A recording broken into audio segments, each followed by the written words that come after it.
Hello friends, this is Sanjay. Welcome to simple learn. दोस्तों, हम पिछले के वीडियो में बात करी थी पॉलिनोमियल की। आज हम उसी कड़ी में आगे बढ़ेंगे। दूसरा वीडियो लेकर आए हैं पॉलिनोमियल्स के ही। कुछ नए और अच्छे क्वेश्चंस लेकर आए हैं जो आपकी परीक्षा के लिए बहुत ही ज्यादा बेनिफिट रहेंगे। ठीक है, तो इसी लाइन में हम कुछ क्वेश्चंस करने का आज प्रयास करेंगे। तो यहाँ पे देखेंगे, क्वेश्चन हमारा एक दिया गया है, x square plus 6x plus 2, इसके हमें मूल ज्ञात करने हैं। और यहां पे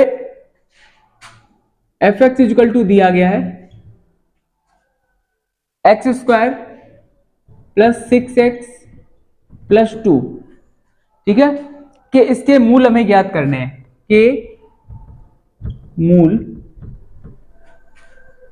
के मूल दिए गए हैं, मूल है अल्फा कॉमा बीटा। मूल अल्फा कॉमा बीटा है, ऐसे लिख लें कि मूल अल्फा कॉमा बीटा है। तब 1 अल्फा प्लस 1 बीटा बराबर क्या होगा? 1 अल्फा प्लस 1 बीटा का मान ज्ञात करना है। दिए गए बहुपद के मूल क्या है? अल्फा कॉमा बीटा है। ठीक है, तो हमें वैल्यू किसकी फाइंड करनी? 1 अल्फा प्लस 1 बीटा की वैल्यू फाइंड करनी है। तो पहला काम हमने पिछले वीडियो में बताया था, पहला काम हमारा क्या रहता है? कंपेयर करा के हम ए बी सी की वैल्यू फाइंड करेंगे। ए बी सी की वैल्यू फाइंड होने के बाद उसके बाद हम क्या करेंगे? जो भी हमसे पूछा गया उसका हम फॉर्मूला लिखेंगे। यहाँ पे पहला काम रहेगा a x square plus b x plus c से तुलना। तो तुलना करते हैं हम यहाँ पे। तो a बराबर यहां से देखेंगे क्या मिल रहा है 1, b बराबर क्या मिल रहा है 6 और c बराबर क्या मिल रहा है 2। क्लियर? एबीसी हमने फाइंड कर लिया। अब अगला काम क्या करना है? जो भी हमें दिया गया है उसे हम देखते हैं। 1 अल्फा प्लस 1 बीटा दिया गया है। तो इसमें पहला काम करेंगे, इसका हम क्या एलसीएम लेंगे। एलसीएम लेकर अब हम ये देखेंगे क्या अल्फा इंटू बीटा और अल्फा प्लस बीटा बन रहा है या नहीं बन रहा है। तो यहाँ पे देखेंगे जब इनका एलसीएम लेंगे तो क्या मिल जाएगा हमें? अल्फा इंटू बीटा मिल जाएगा। तो यहाँ से अल्फा कट जाएगा तो क्या बचेगा? बीटा। बीटा का 1 में करेंगे तो बीटा, प्लस बीटा से बीटा यहाँ कट गया तो क्या बचा? अल्फा। अल्फा का 1 में करेंगे तो अल्फा। तो इसे बीटा प्लस अल्फा को हम ये नहीं लिख सकते क्या अल्फा प्लस बीटा, क्योंकि प्लस में है। तो प्लस में है तो हम इधर उधर उठा के शून्य रख सकते हैं। तो यहाँ पे अल्फा इंटू बीटा हो जाएगा। ये बन गया हमारा अल्फा प्लस बीटा, ये बन गया अल्फा इंटू बीटा। तो इसे हम क्या लिखेंगे? अल्फा प्लस बीटा बराबर होता है माइनस बी अपॉन ए और अल्फा इंटू बीटा बराबर होता है सी अपॉन ए। ये उठ के ऊपर जाएगा यहाँ और ये यहाँ उठ के चला जाएगा। तो क्या लिखेंगे? माइनस बी इंटू ए और यहाँ हम क्या लिखेंगे? सी इंटू ए। तो ये ए से ए कट गया तो यहाँ क्या मिलेगा हमें? माइनस बी अपॉन सी। अब हम माइनस बी कितना था हमारा 6 और सी कितना था 2, तो कितना आ जाएगा? माइनस 6 अपॉन 2 और 2 से काटेंगे तो कितना आ गया? माइनस का 3। तो इस तरीके से 1 upon alpha plus 1 upon beta बराबर क्या आ जाएगा? माइनस का 3। उम्मीद है दोस्तों ये क्वेश्चन आपको अच्छा लगा होगा और समझ में भी आपको आया होगा। तो इसी तरीके से हम आगे एक और क्वेश्चन आपको समझाने का प्रयास करेंगे। अगला क्वेश्चन हमारे पास देखिए क्या है। अगला क्वेश्चन क्या है देखते हैं।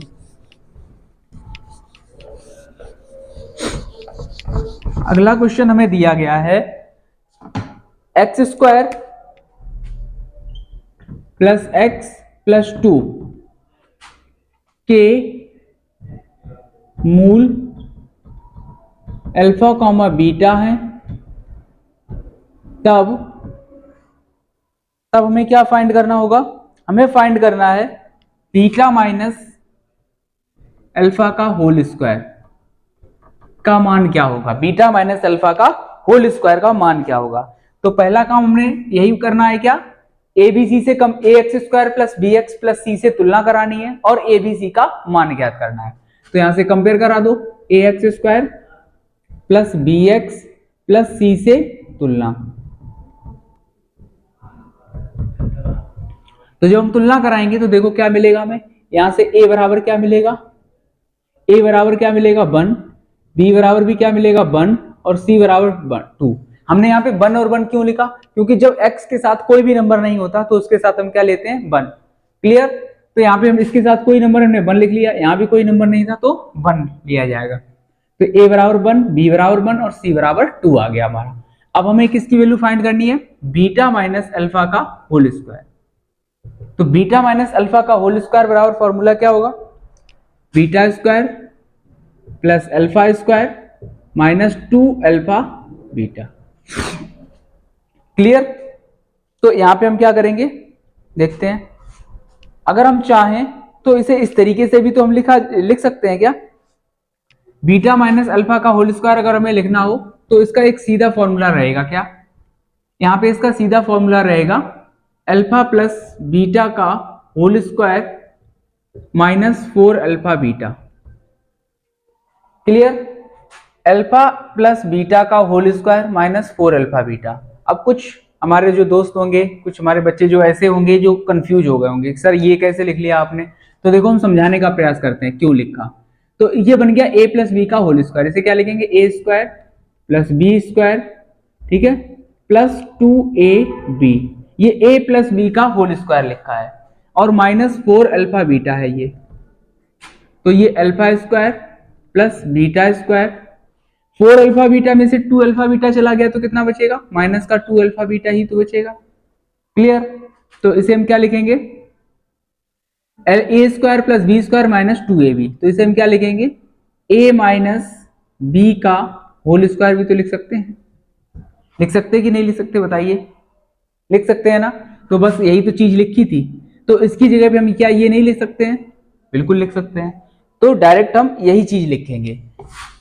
और हमने ये क्यों लिखी है? क्योंकि हमें ये पता है कि अल्फा प्लस बीटा बराबर क्या होता है और अल्फा इंटू बीटा बराबर क्या होता है। क्लियर? तो यहाँ पे हम देखेंगे अल्फा प्लस बीटा बराबर क्या होता है? Minus b upon a, minus 4 into alpha into beta बराबर क्या होता है? सी अपॉन ए होता है। तो यहाँ पे देख लेंगे, इसका जो हम स्क्वायर खोलेंगे तो ये क्या बन जाएगा? बी स्क्वायर अपॉन ए स्क्वायर माइनस इसे हम क्या लिखेंगे? 4c अपॉन ए। क्लियर?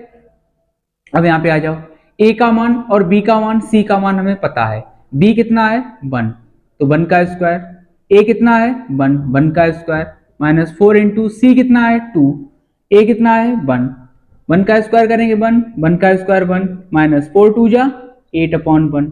तो यहाँ पे रहेगा 1, यहाँ रहेगा 8, तो 8 में से बन गया तो माइनस का 7, मतलब बीटा माइनस अल्फा का होल स्क्वायर बराबर कितना आ गया? माइनस का 7। तो इस तरीके से ये फॉर्मूला आपको याद रखना है। डायरेक्ट बीटा माइनस अल्फा का होल स्क्वायर बराबर क्या होता है। यही बीटा माइनस अल्फा ही ना हो, या हम ऐसे लिख लें alpha minus A minus B का whole square, A minus B का होल स्क्वायर।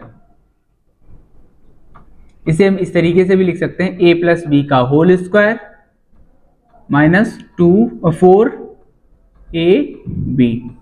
इसे भी ऐसे भी लिख सकते हैं। क्लियर? यहां पे हमने इसे इसलिए लिखा क्योंकि हमें इन दोनों की वैल्यू पता होती है। वैसे तो a plus a minus B का होल स्क्वायर तो ये भी होता है a square plus b square minus 2ab। अब यहाँ पे हम किसकी वैल्यू पता है? हमें सिर्फ इसकी वैल्यू पता है। क्या इसकी वैल्यू पता है? नहीं पता। क्या इसकी वैल्यू पता? नहीं पता है।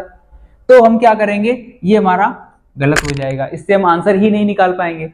तो फिर हमें इसकी जरूरत पड़ेगी, क्योंकि अल्फा इंटू बीटा भी यहाँ पता होगा और अल्फा प्लस बीटा भी पता होगा, तो हम डायरेक्ट इसकी वैल्यू निकाल सकते हैं। यहां से हम वैल्यू निकाल नहीं पाएंगे, इसलिए हमने ये वाली वैल्यू, ये वाला हमने मान नहीं रखा है। ठीक है? तो हम आगे अगला क्वेश्चन लेके चल रहे हैं। अगले क्वेश्चन में क्या होगा? हमें किसी कांस्टेंट का वैल्यू फाइंड करनी होगी। जैसे एक क्वेश्चन यहाँ पे हमें दिया गया है, fx इक्वल टू दिया गया है, fx इक्वल टू हमें दिया गया है एक्स स्क्वायर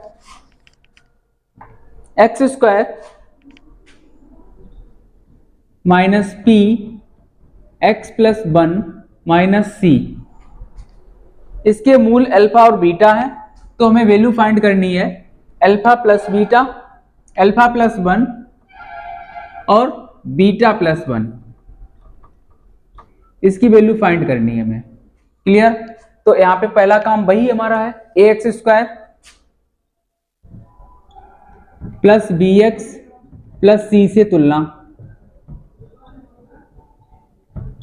इससे तुलना करनी है। तो a बराबर हमारा क्या मिलेगा, 1 मिलेगा।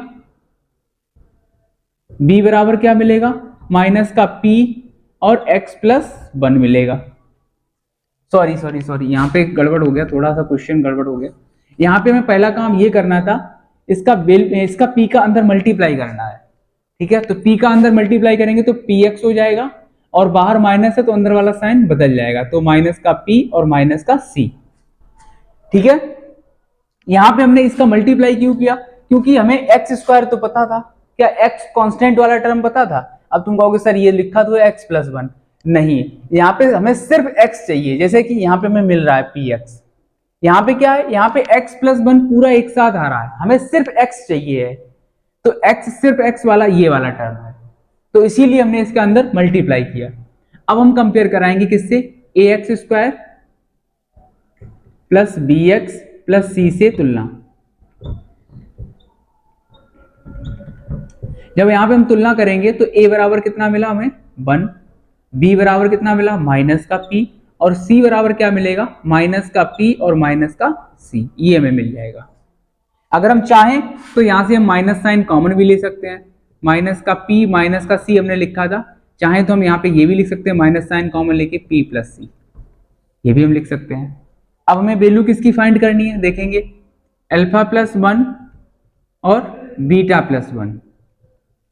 अब यहाँ पे देखना, क्या हमें इसकी वैल्यू पता होती है, अल्फा प्लस 1 का कोई फॉर्मूला होता है, बीटा माइनस 1 का कोई बीटा प्लस 1 का कोई फॉर्मूला होता है, नहीं होता है। तो पहला काम हम क्या करेंगे, इनका मल्टीप्लाई कर लेंगे, तो मल्टीप्लाई करके देखेंगे शायद कुछ मिल जाए हमें, तो वही हम करेंगे।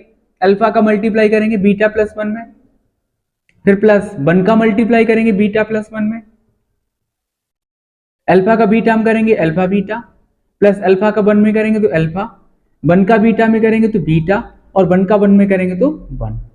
तो देखिए अब यहाँ पे हमें कुछ मिल चुका है, अल्फा इंटू बीटा भी मिल चुका है, जो हमें पता है फॉर्मूला क्या होता है, अल्फा प्लस बीटा भी पता है, मिल गया, जो कि हमें फॉर्मूला पता है, ठीक है। तो अब हम इनका फॉर्मूला लगा के वैल्यू पुट करेंगे। तो अल्फा इंटू बीटा होता है सी upon a, plus alpha plus beta होता है माइनस बी अपॉन ए, और प्लस का 1। अब यहाँ पे देखेंगे c upon a plus minus minus b upon a plus 1। यहाँ पे c कितना है, c है माइनस का p प्लस सी, a कितना है 1, माइनस b कितना है माइनस का p, और a कितना है 1, प्लस यहाँ पे इसके बराबर में 0 और था, तो c का मान ज्ञात करना था, तो c बराबर क्या होगा, तो इसके बराबर हमें 0 रखना पड़ेगा, सॉरी यहाँ पे बराबर में क्या रखना पड़ेगा 0, यहाँ पे 0 रख के देख लो, ठीक है। तो यहाँ पे 0 जब रखेंगे तो माइनस का p हो जाएगा, माइनस का c, और ये माइनस माइनस क्या हो जाएगा प्लस 1 इक्वल टू 0। क्लियर। अब यहाँ पे देखो ये प्लस c और ये माइनस c खत्म हो गया, तो यहाँ पे क्या मिलेगा हमें माइनस का c प्लस का 1 इक्वल टू 0। अब ये माइनस का c उठ के इस तरफ जाएगा तो काय का हो जाएगा प्लस का, तो c बराबर हमें क्या मिला 1। तो c का मान ज्ञात करना था, तो c बराबर क्या आ गया हमारे पास 1। क्लियर। उम्मीद है ये क्वेश्चन भी आपको समझ में आया होगा। तो इसका एक और, इससे अच्छा एक और भी हम आपको क्वेश्चन कराने का प्रयास करेंगे। एक और क्वेश्चन है हमारे पास जिसमें हमें वैल्यू फाइंड करनी है कांस्टेंट की। तो देखते हैं अगला क्वेश्चन क्या है। दोस्तों वीडियो को लाइक कर दें और सब्सक्राइब भी कर दें, बेल आइकन को दबा दें, जिससे आपको आने वाली वीडियो का नोटिफिकेशन मिलता रहे और नए नए वीडियो आप प्राप्त करते रहें। अगला क्वेश्चन क्या है देखेंगे। fx इक्वल टू दिया गया है, अगला क्वेश्चन दिया गया है के x square plus 3x plus के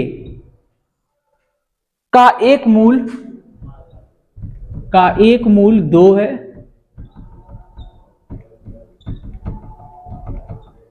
तो k बराबर क्या होगा, k का मान ज्ञात करना है। अच्छा दोस्तों, अगर ये बताओ, अगर ये जो है 2, इसका अगर ये मूल है, तो इसमें x की जगह पे 2 रखने पर क्या मिलेगा हमें 0 मिलेगा।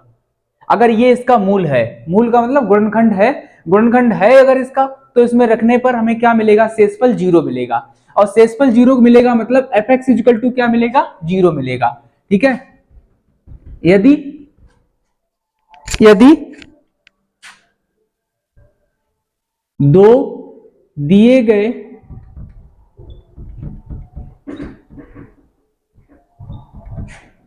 बहुपद का मूल है तब एफ एक्स इक्वल टू क्या मिलेगा हमें, 0। F X equal to 0। ठीक है, अब हम क्या लिखेंगे, x इक्वल टू 0 x बराबर 2 रखने पर, x बराबर 2 रखने पर कहां रखेंगे, बहुपद में रखेंगे। यहाँ f की जगह पे 2 रखेंगे, f की जगह पे 2 रखेंगे, तो k इंटू 2 का square plus 3 into 2 plus k। तो यहाँ पे देखेंगे इसकी जगह पे तो 0 ही हो जाएगा, क्योंकि 2 रखने पर क्या मिलेगा हमें, 0 मिलेगा, तो ये 0 हो चुका है। तो k इंटू 2 का स्क्वायर 4 प्लस 3 2 जा 6 प्लस k, तो ये कितना हो जाएगा, 4k प्लस 6 प्लस k। तो 4k और एक k ये, तो कितना हो गया, 5k। तो ये 5k प्लस 6 इक्वल टू में 0 चल रहा है, तो ये प्लस का 6 उठ के इस तरफ जाएगा, तो काय का हो जाएगा, माइनस का 6 इक्वल टू 5k। अब यहाँ पे देखेंगे k के साथ 5 मल्टीप्लाई में, इधर जाएगा किसमें हो जाएगा, डिवाइड में, तो -6/5। तो k की वैल्यू कितनी आ गई हमारी, k बराबर आ गया -6/5। तो इस तरीके से हमें अगर किसी कांस्टेंट की वैल्यू फाइंड करनी हो तो वो भी हम फाइंड कर सकते हैं। याद ये रखना है, ये क्वेश्चन बहुत बना हुआ है क्वेश्चन, तो इसे बहुत ध्यान से समझें आज। ठीक है, तो ये आसान हो सकता है आपके लिए। दिए गए बहुपद होगा, उसका एक मूल है, कोई क्वेश्चन कोई नंबर दिया गया होगा, मूल है, तो हमें कांस्टेंट की वैल्यू फाइंड करनी है। तो ये याद रखना है, अगर ये मूल है तो इसमें क्या करेंगे, ये रखने पर, जो भी नंबर मूल है वो रखने पर हमें क्या मिलेगा, 0 मिलेगा। क्यों, क्योंकि अगर ये बहुपद है, मूल है अगर इसका, तो हमें भाग देने पर क्या मिलेगा, शेषफल जो मिलेगा वो 0 मिलेगा। तो इसीलिए एफ एक्स बराबर हम क्या रखते हैं, 0। अगर हम x बराबर 2 रखेंगे तो शेषफल हमें क्या मिलेगा, 0। इसीलिए यहाँ पे हमने बराबर 0 रख दिया और x की जगह पे 2 रखा, तो x की जगह पे 2 रख दिया हमने हर जगह। ठीक है, तो x की जगह जब 2 रखेंगे तो हमें क्या मिला, 5k प्लस 6 मिला, और बराबर में 0 चल रहा है, तो हमने k की वैल्यू फाइंड कर ली। तो इस तरीके से ये क्वेश्चन है। अगला हमें एक और क्वेश्चन देखना है। अगला क्वेश्चन है हमारे लिए, दिया गया है हमें, आसान है क्वेश्चन, छोटा सा है। एफ एक्स इक्वल टू दिया गया है, एफ एक्स इक्वल टू दिया गया है a x square minus 6x plus 4। ये क्वेश्चन हमें दिया गया है कि मूलों का गुणनफल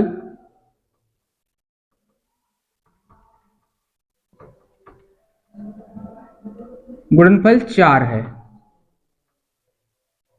गुणनफल 4 है, तो a का मान ज्ञात करना है।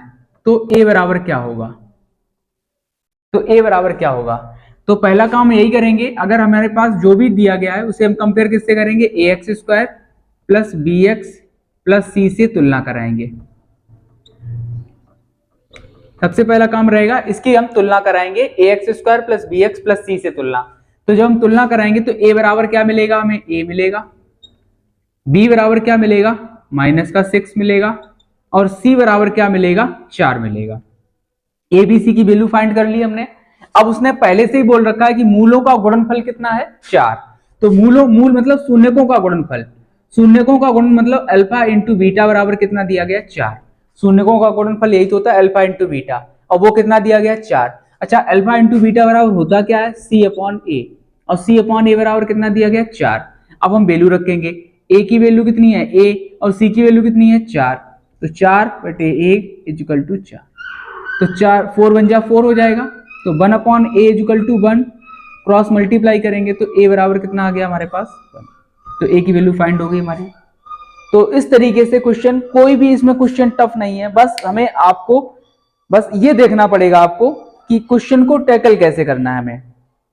तो पहला काम हमारा यही रहेगा, क्वेश्चन को पकड़ना कैसे है वो हम देखेंगे बस। अगर ये सीख लिया ना तो हमारा काम हो जाएगा। एक क्वेश्चन और इंपॉर्टेंट है, वो और देख लीजिए, फिर हम वीडियो को खत्म करेंगे।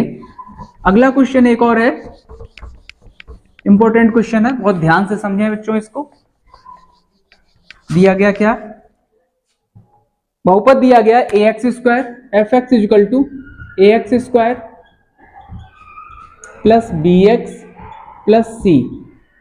इसके मूल दिए गए हैं, के मूल अल्फा कॉमा बीटा है। तो इनके व्युत्क्रमों का योग ज्ञात करें। इनके व्युत्क्रमों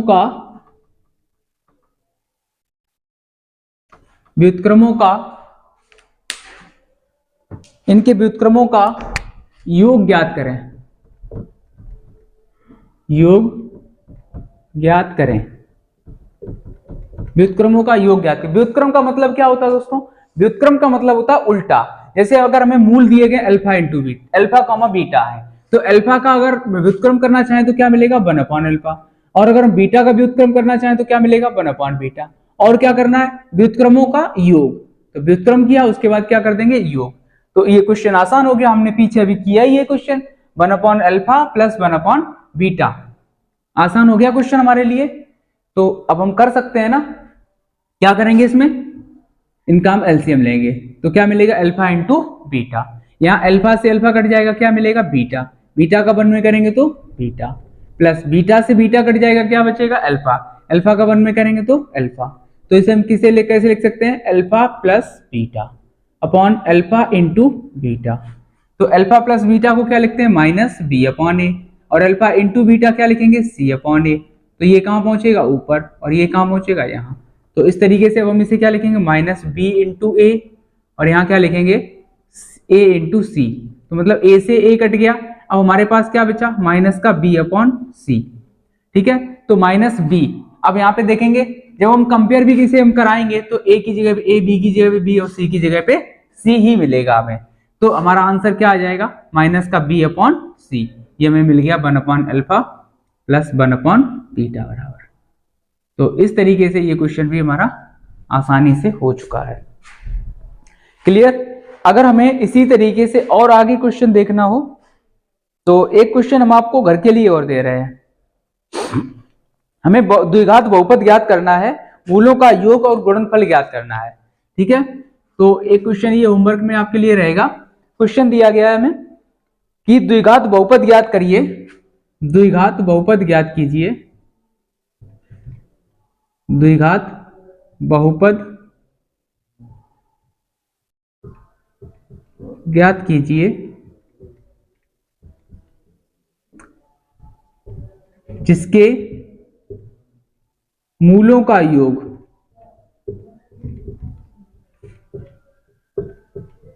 एक व मूलों का गुणनफल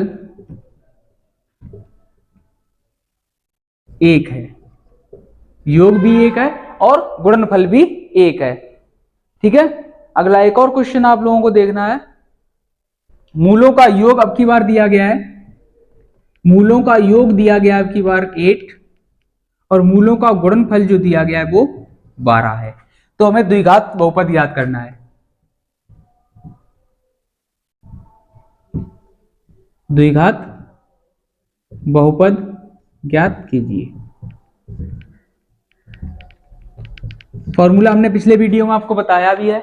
जो बच्चे नए हैं तो वो हमारा पिछला वीडियो देखें, उसके बाद इन दोनों क्वेश्चंस को अटेम्प्ट करने का प्रयास करें। तो इसी तरीके से और वीडियो प्राप्त करने के लिए हमारे YouTube चैनल सिंपल लर्न को सब्सक्राइब करें, बेल आइकन को दबा दें, जिससे आने वाली वीडियो की नोटिफिकेशन आपको मिलते रहें। धन्यवाद।